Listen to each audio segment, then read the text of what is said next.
Des frappes massives, des pertes humaines considérables et une démonstration de puissance militaire. En seulement 24 heures, l'armée russe affirme avoir neutralisé jusqu'à 325 soldats ukrainiens dans la région frontalière de Koursk. Une opération coup de poing qui aurait également détruit 3 chars, un véhicule blindé de transport de troupes, 36 véhicules de combat blindés et 29 voitures. Une frappe d'une ampleur impressionnante, selon les chiffres rapportés par le ministère russe de la Défense. N'oubliez pas de vous abonner pour ne rien manquer de nos analyses et partager cette vidéo. Pensez-vous que cette situation marque un tournant stratégique dans le conflit? Le communiqué officiel fait également état de la destruction de 3 pièces d'artillerie de campagne et de 2 mortiers. Ces actions militaires viennent renforcer une offensive intense menée sur cette zone particulièrement stratégique.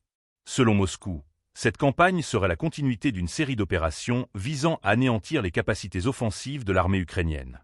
Depuis le début des affrontements dans cette région frontalière, les chiffres avancés par la Russie révèlent des pertes considérables pour les forces ukrainiennes.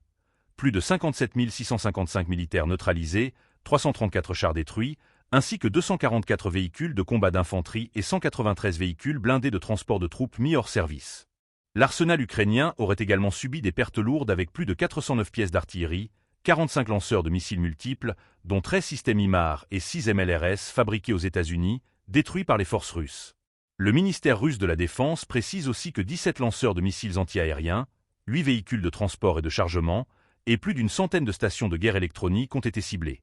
Parmi les équipements touchés figurent également 15 radars de contre-batterie, 5 radars de défense aérienne et 33 unités d'ingénierie, incluant des véhicules de déminage UR-77 et des véhicules blindés de réparation.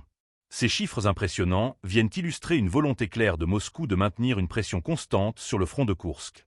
Le ministère insiste sur la poursuite de cette opération de neutralisation des formations ukrainiennes.